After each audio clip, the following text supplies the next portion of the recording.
the empire they couldn't break, the untold story of the Zulu Kingdom. They lied to you. The story of Africa's greatest kingdom was buried beneath colonial lies and rewritten history. The Zulu Kingdom wasn't a tribal state, it was an empire, a force that stood toe-to-toe with the British, the most powerful empire on earth. In the 1800s, as British redcoats marched across Africa, nations fell one after another. But in the south, they met a wall, unyielding and unbreakable. That wall was the Zulu Kingdom. And this is the story they didn't want you to know. The rise of a kingdom. Before colonial boots touched Zulu soil, South Africa was home to independent chiefdoms, people bound by language, heritage, and warrior spirit. But in the early 1800s, one man united them all under a single banner, Shaka Zulu, known to history as Shaka Zulu. He wasn't born into power. He rose through intelligence, strategy, and will. Under his rule, the scattered Zulu clans became one of the most disciplined and powerful military forces in Africa. Shaka redefined warfare, replacing long spears with short stabbing assegais and forcing warriors to fight up close. He trained his soldiers to march barefoot,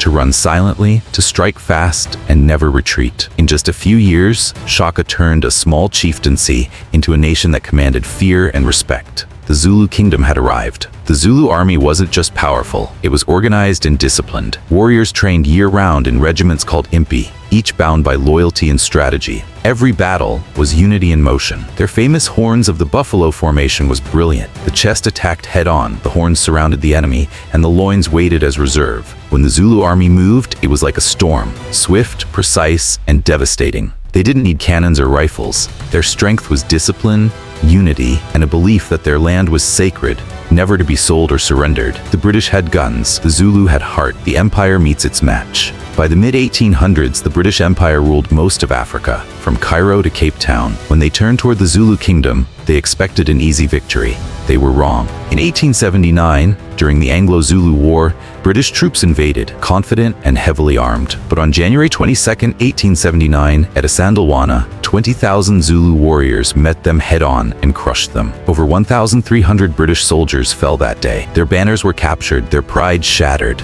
It was one of the greatest defeats the British Empire ever suffered on African soil. For the first time, Europe realized Africa could fight back and win, rewriting the story. But history is written by those who control the narrative. The British were humiliated. Newspapers in London couldn't believe the reports. How could an African army armed with spears defeat the mighty British? The truth was too dangerous for colonial propaganda, so they changed the story. They stopped calling the Zulu Kingdom a nation and called it a tribe. They stopped calling Shaka a ruler and called him a chief. They described disciplined soldiers as savages and victories as flukes, because to admit that an African empire had defeated Britain would shatter the illusion of European superiority. The Zulu Kingdom proved Africa was never without civilization, never without kings, generals, or empires. It was only denied the right to tell its story, of the truth they couldn't erase. Even after Isandlwana, the British sent more troops and eventually overpowered the Zulu through numbers and guns. King Cetshwayo, Shaka's successor,